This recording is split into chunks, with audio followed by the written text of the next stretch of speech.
berkali-kali saya bilang ada Jokowi efek yang sangat besar pada Pilpres tahun 2024. Jadi menurut saya memang apa yang dilakukan oleh Mas Bobi, Mas Gibran gitu ya, itu memang sudah seharusnya begitu. Sinyal dari Pak Jokowi itu melalui putra dan menantunya. Sudah jelas, Mas. Saya yakin Bu Mega maupun semua elit PDIP sudah mengakui lah bahwa ada Jokowi efek ini nggak bisa dibantah gitu loh.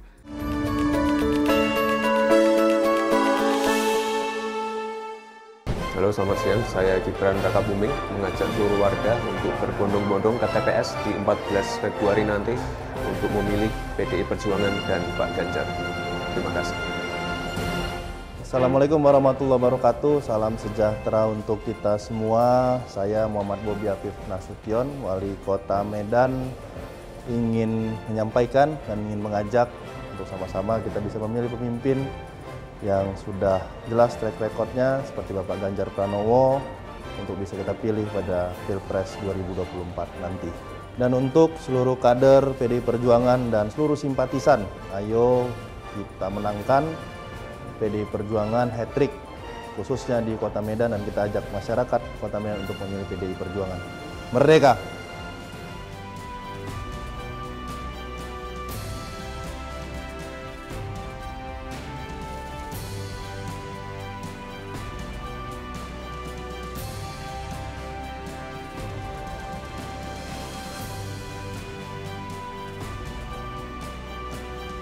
Pemirsa, satu hal yang budiman, tamu saya kali ini, Mas Rudy Kamri, itu saya minta untuk datang dan saya pengen ngajak ngobrol karena saya barusan nonton kontennya Mas Rudy di kanal Anak Bangsa tentang Gibran dan Bobi. Mas Rudy, selamat datang di Satu Hal. Terima kasih diundang lagi. Ini saya mau diadili kayaknya. Iya, makanya. Jadi gini Mas, saya itu kan nonton konten Anda itu yang judulnya itu keluarga Jokowi sudah berada di jalan yang seharusnya. Sudah kembali ke jalan yang seharusnya. Sudah kembali jalan yang seharusnya. Oh, itu kan judulnya sangat gitu, dramatis gitu. Nah, saya ingin Mas Rudy memberikan elaborasi lagi lah soal poin itu ya. Kenapa saya mau nanyakan soal itu, Mas? Karena saya tadi pagi itu baca Kompas. Saya jarang sebenarnya udah baca koran cetak ya, tapi tadi pagi itu ada yang mengirim ke saya screenshot. Menarik tuh judulnya, Faktor Jokowi Memperketat Persaingan. Soal faktor Jokowi ini kan dalam Pilpres 2024 ini kan sering kita bicarakan ya. Dan ini survei Kompas terakhir itu mengkonfirmasi bahwa 3/4 dari responden itu puas dengan kinerja Jokowi. Artinya approval rate-nya Jokowi memang tinggi. Dan 18% dari mereka itu 18,1 itu akan mengikuti capres yang direkomendasikan oleh Pak Jokowi. Nah, pertanyaannya kemudian Pak Jokowi itu sebenarnya nanti milih siapa nih gitu. Nah, ini makanya saya setelah menonton kontennya Mas Rudy itu saya pengen nanya ini sebenarnya menurut Mas Rudy itu gimana? Karena Mas Rudy begitu tegas tuh.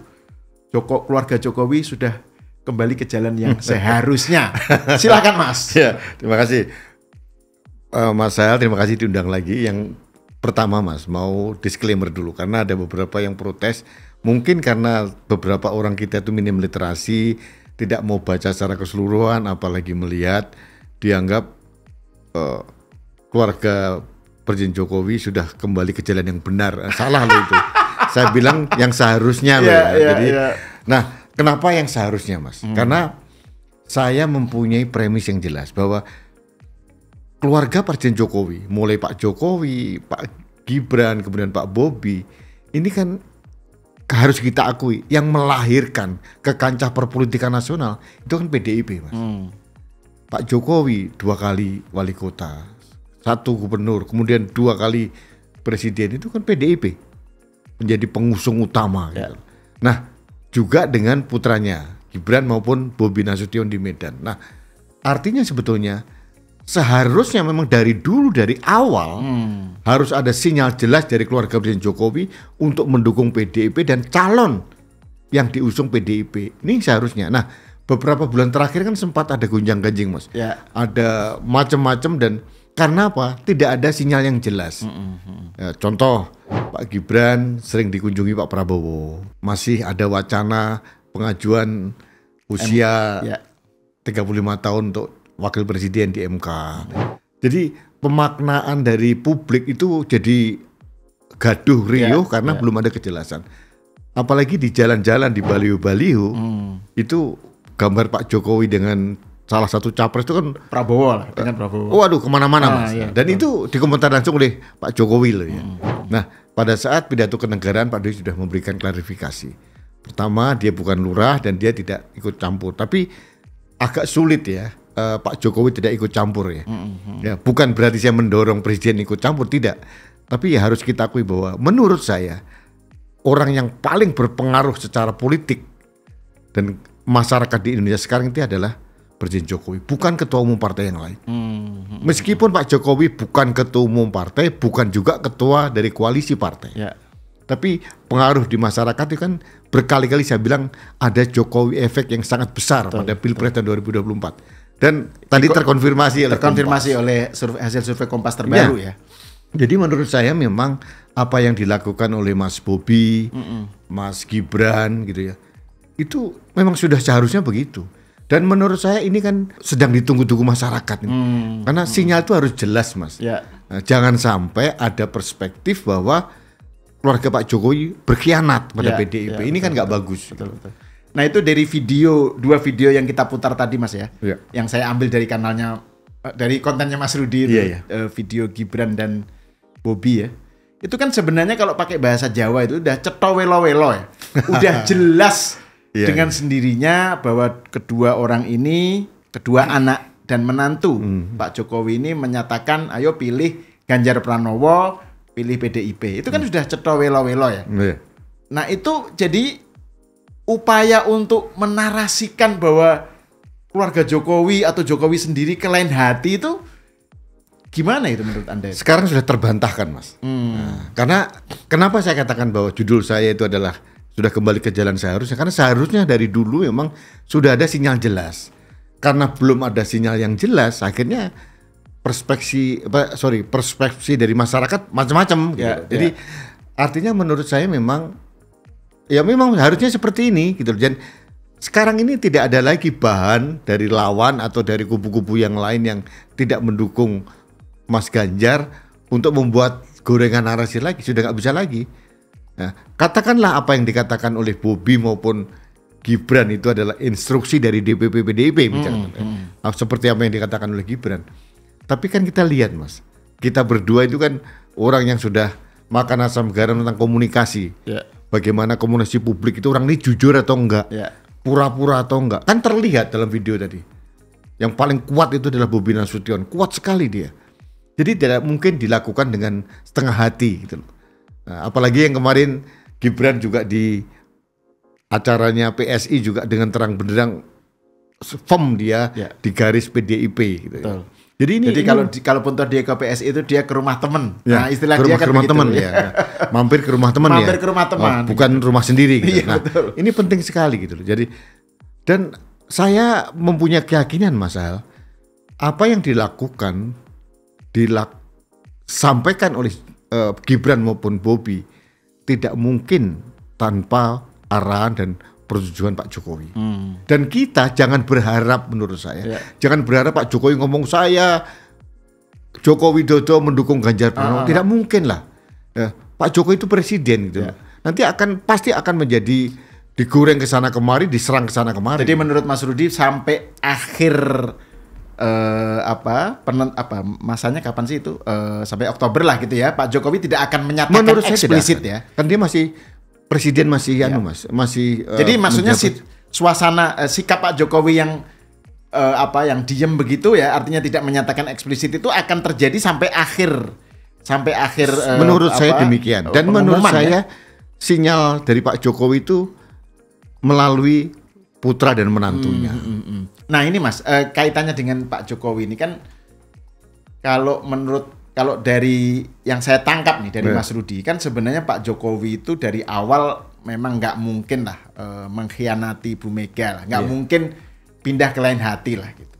Dan kalaupun toh Bobi dan Gibran sekarang video itu kita tampilkan itu sebenarnya hanya untuk menunjukkan kejelasan sinyal. Jadi sinyalnya makin eksplisit, tapi bukan berarti bahwa sebelumnya itu tidak. Itu sikap yang memang sudah dari awal, gitu kan. Nah, kenapa Pak Jokowi perlu dancing around? Yang runtang-runtung itu, Mas. Meskipun runtang-runtungnya sebenarnya kan ini all president's man sebenarnya kan. Capresnya ini, Mas. Baik Ganjar maupun di lingkaran presiden maupun Prabowo kan menterinya gitu. Ganjar sama-sama PDIP gitu. Jadi dua-duanya sama. Tapi kan Jokowi tim Jokowi semua ya. Iya. Nah, tapi kok Jokowi itu kayak menyediakan diri untuk ditafsirkan begitu liar gitu sampai kemudian muncul Jokowi sudah kelain hati. Menurut Anda apa itu? Mas, saya tidak tahu apa yang sebenarnya terjadi. Mengapa beliau harus dancing around gitu. Nah, tapi saya mempunyai prediksi begini, Mas. Jokowi harus diakui mempunyai pengaruh yang luar biasa besar di Indonesia ini. Selama 10 tahun legasinya udah nggak bisa kita harapkan. Tapi kan dia sadar diri bahwa dia ini bukan pemimpin partai. Dia bukan koalisi gitu loh. Artinya sebetulnya yang harus introspeksi diri itu adalah partai asalnya Pak Jokowi. Bagaimana memposisikan Pak Jokowi sentral. Harus menjadi mentor calon pengganti beliau ini. Nah, karena mungkin sinyal itu tidak kencang didapat oleh Pak Jokowi, bagi saya nih, menurut saya Pak Jokowi ini sedang dancing around untuk menaikkan bargainingnya di mata PDIP. Nah, sekarang sudah jelas, Mas.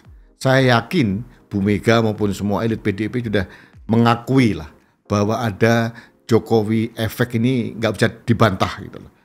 Jadi artinya memang posisi Pak Jokowi untuk bisa menentukan, apalagi nanti ada pendukung.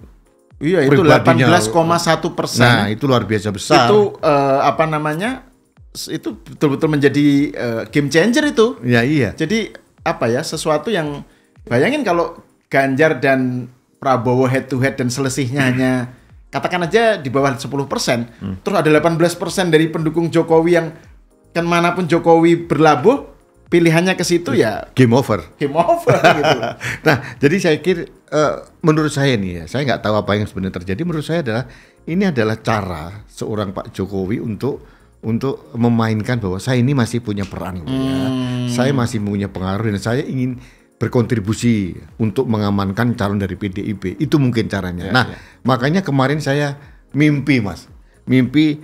Saya pengen Pak Jokowi duduk bersama.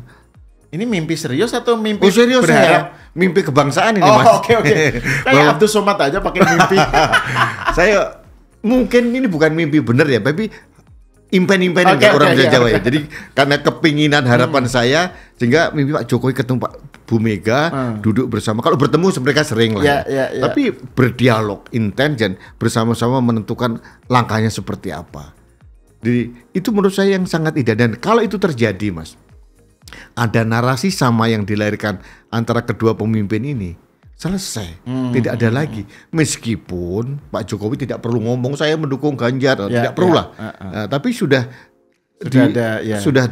Artinya upaya Pak Jokowi untuk ini kan orang Solo yang pasti punya gaya sendiri ya, cara untuk ngasih sinyal ke partainya. Wahai partaiku, saya ini presiden loh. Saya ini punya dampak yang besar loh, Mas, gitu. Segini loh. Nah, ini PDIP-nya sekarang udah mulai nangkap sinyal itu, Mas ya? Sebetulnya, Mas, menurut saya hubungan PDIP dengan Pak Jokowi ini kan sudah tak terbantahkan. Termasuk Bu Mega ini. Saya pernah melihat ada video Bu Mega sampai nangis loh. Bagaimana beliau sangat tidak ikhlas, tidak rela Pak Jokowi dihina-hina. Betul. Ini kan hubungan yang sangat sakral gitu loh. Bukan sekedar bahwa Pak Jokowi ini adalah kader utama PDIP gitu loh. Dan Pak Jokowi juga nyebut diri hubungannya dengan Bu Mega kayak bapak ibu kan. Anak dan ibu. Iya, jadi sangat kita lihat indah lah menuntun Bu Mega dan sebagainya. Dan Pak Jokowi bisa menempatkan Bu Mega menjadi orang yang sangat dihormati karena pengalaman rekam jejak terus perjalanan panjang ini kan dihormati oleh seorang Jokowi. Jadi dan sekarang harus diakui oleh PDIP bahwa pengaruh di masyarakat itu Pak Jokowi lebih dibandingkan tokoh-tokoh yang lain. Nah, seharusnya posisi ini dimanfaatkan, dikapitalisasi oleh PDIP untuk memposisikan Pak Jokowi di tempat yang yang sangat pas menjadi think tank utama untuk melahirkan pemimpin baru. Itu menurut saya. Sesuai dengan nilai yang ada lah ya pada Pak Jokowi itu sendiri. Personal value Pak Jokowi Personal ini value, ya. sudah nggak bisa terbantahkan, Mas. Jadi menurut saya ini asetnya PDIP loh, bukan aset dari partai yang lain kan, Pak Jokowi ini. Jadi harusnya dimanfaatkan gitu loh. Tidak bicara masalah kepresidenan, Mas ya, itu berbeda. Karena saya melihat ini Bu Mega juga sangat menghormati posisi Pak Jokowi sebagai presiden. Nah, saya katakan Pak Jokowi sebagai person ini kan mempunyai personal value yang tinggi, harusnya diperankan, diposisikan, tapi sekarang kok kelihatannya sudah aman gitu loh. Hubungannya semakin baik gitu ya. Jadi bahkan kemarin Mas itu kan ada berita mengenai Bu Mega yang bilang diminta ketemu sama Pak Jokowi, terus Pak Jokowi nanya tentang gimana sih Bu politik saat ini, terus Bu Mega mengatakan terkait soal Budiman Sujatmiko juga, Budiman Sujatmiko yang ketemu Prabowo kan Bu Mega bilang ini sekarang ini kan orang kayak lagi berdansa.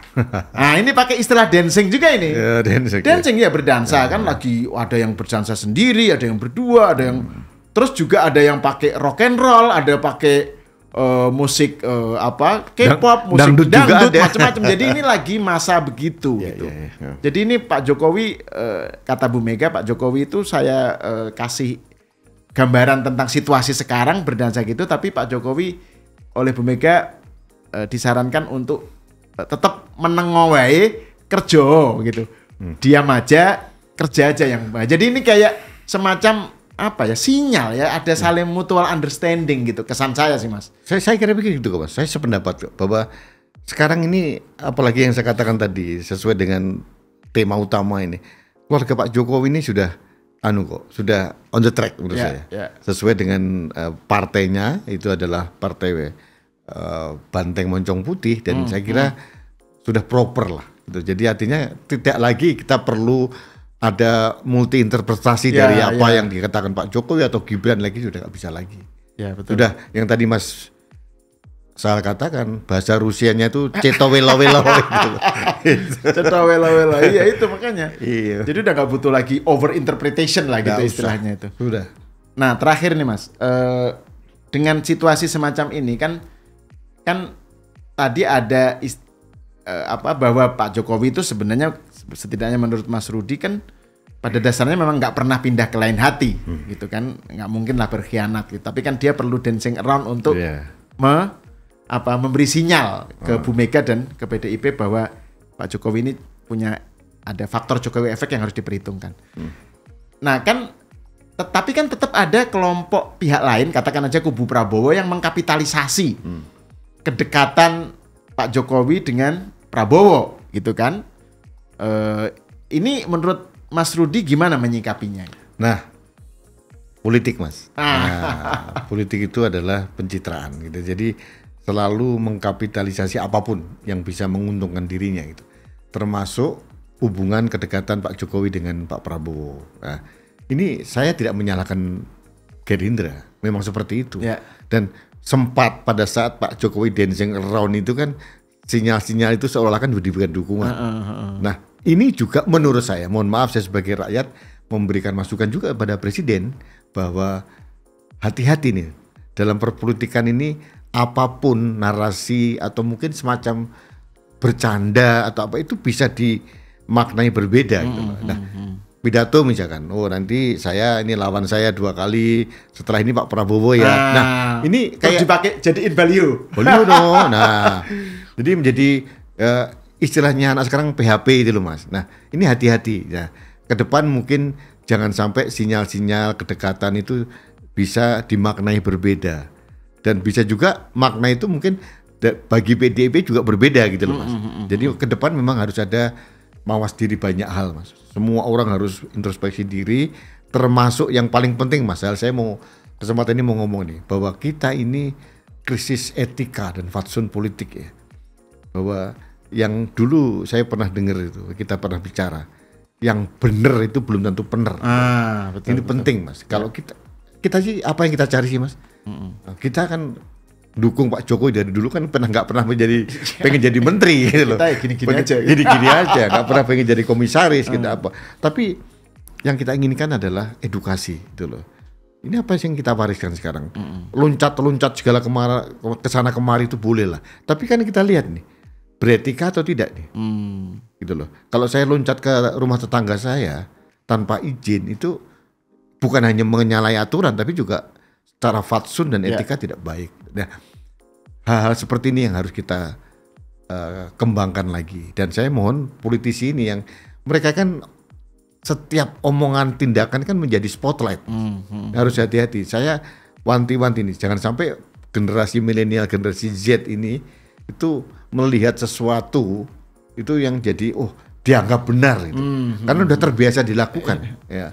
Loncat-loncat ke sana kemari gitu. Jadi, atau justru malah dianggap politik kok ternyata gitu amat sih gitu. Jadi malah nggak membuat mereka itu ilfil dengan politik. Malah gitu, alergi juga, malas juga politik. Iya. Iya. Itu bisa begitu kan? Itu kan itu artinya kan berarti justru malah memberikan impresi yang jelek kepada Gen Z dan milenial gitu Mas ya. Siap. Oke, Mas Rudi, terima kasih atas penjelasannya dan diskusinya. Pemirsa, sampai di sini dulu. Kita berjumpa lagi di episode selanjutnya.